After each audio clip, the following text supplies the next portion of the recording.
mugambo kyase Jendi ogambo tya Kaliro boy yosazewo promoting eddala ekitundu yako yagala kwesimbawo ku kansala 2026 MP2B yes, ambitions wezi zitandika munange kugamba mute naye obulamu alhamdulillah bubadde si bulungi nawe olwokuba obookedde oli mulamu era ogamba nti ndi buki bulungi obula nti ogenda ku muntu eyafiiriddwa naate n'obabuuza nti mwasuze mutya embeera etambula etya eyo gy'oliiso embeera ya nzibu nnyo ekibuga kikalu abantu tebakyayingiza badduka baddayo mu byalo si kintu kirungi naye omuggo gunyose mu kibuga poliisi ekuba omuggo kamalo naye tebalina nnyo okukuba bantu kubanga embeera si yakyeyagalire wabeewo plan nga babagamba bannaye mukole eki mugende kuba ate tebajja kuggwa mu kibuga bulikonda bungi nnyo abantu bakola kolona wakusala magezi abantu baga kujjayo mali zaabwe mu kibuga bagamba biri twabiraba lockdown ya mali emyezi 4 abagenze bakyayagala genda ku Masaka road olabe ejjinja bafuluma buli lunaku bafuluma bagenda mu kyawo tebagenda kudda ate abadde apota ku nyumba simanyi chips chicken simanyi njo kyankoko ku kyalo jose gyogenda obikola oba kutandika kulima wane kampati wakyali business omuyimbi asigadde wayisima omuyimbi ye omuyimbi yenna atalina follow back position yakubira abakombaka atuweereza amayinja musenyu biveeke ebyo bye mulimu afuga mukozi mukomba mukozi mu kintu kyonna era mbalabye omuyimbi wonna nga life status yo nti iwe celebrity bagamba toyinza kukola bintu birala you are in a big dilemma you are in a big what saa mulunzi King Sir newo siba Uganda emyaka ebiri ekintu kyokka kyagula yebutta ate yadda ku boyo nze nkubuulira kabako mulunzi nze ayanguza amagitule 10 okiwulira kati abo bonna abasajja balunzi balutalo bakaweesa yani kulisi ki naye woba obadde malala simanyi chain simanyi wave simanyi musimanyi obera ku speaker oti munyonyo oyino kubanga oyingiza online okitegeera ate online oyo gwe mulinda YouTube njagala otegere bafani bali luddawa kuba bw'obeera bafani babakola bali London ne Europe YouTube ekusasula $15 bwe baba bali mu Africa bakusasula 0.5 kati multiply ango isuma abayimbi obalabudde mbalabulidde nno ddala inti kino kizenga paradigm shift empya etya bafani batojjalekerawo bawa music bo bamukolaki bamwetaaga bw'otamubawa nga bagenda ku mulala naye bali waka batudde hakati omuyimbi yenna era mweno loko down ndowooza babloga tuteekewo kati posta beffe baba batimba kuba ffe tubeeraka ne twogera n'abantu mwina nezisitiika mutambula naye kati omuyimbi olagawa where are you going where are you going bagenda lima King Sir bagenda mu nnimiro King Sir yalina ne studio ye akyayimbirewa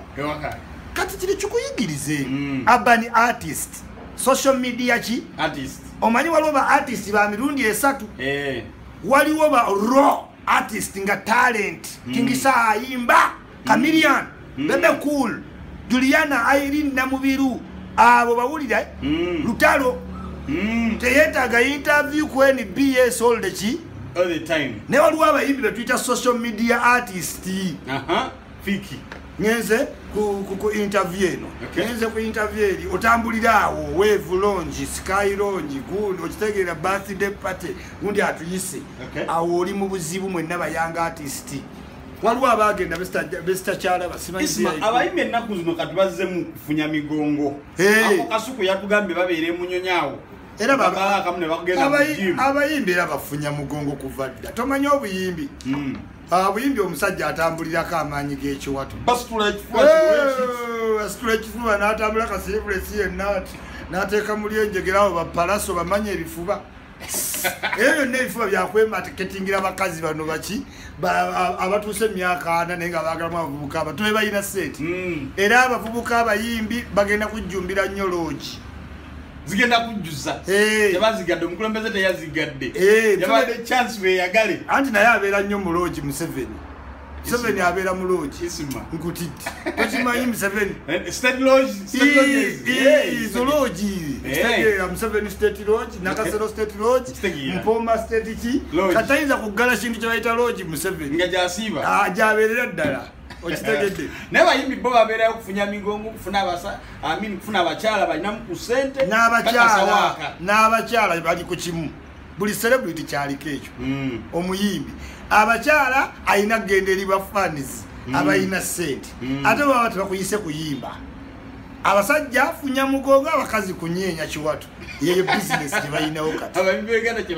kyebayinawo njawulo kiri wakati omuyimbi omunauganda n'ali ebweru ba Davido ba Wizkid. Davido yaguze mmotoka empya RR Rolls Royce 2021 model omwezi gumu emabega mu lockdown kuba nabo tebakola. Davido atambulira ku ssente za taata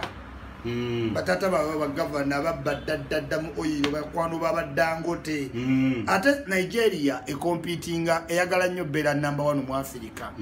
competinga South Africa mu music kati bakola ekintu nti bo be supportinga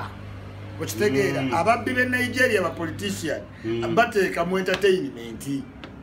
kyevula aba Davido bagula ssente ezo Davido tazigula ku music ate ababbi bano bo bakola batya mu politics si abazimba bizimba apartment zizo zonna ezimeruka eyo kyanja wawa bazimba bizimbe tebaza mu art tebayamba mu Uganda tebanalializing nti music oba ba music artist they are the mirrors of society but more so n'abayimbi bawano tebasoma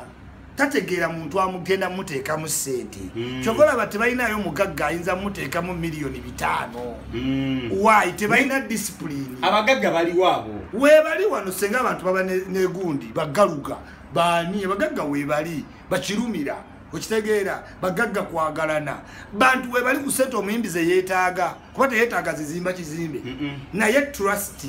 okumanyira empisa obusiwufu bwaki wempisa teri mugagga ayinza kuteeka mu ssente ng'omumanyira era bw'oba olaba wano Uganda abayimbi abakola kowavali yaabwe discipline Eddie Kenzo Rema Juliana Lutalo Misaki okitegeera Bebe Kulu mpisa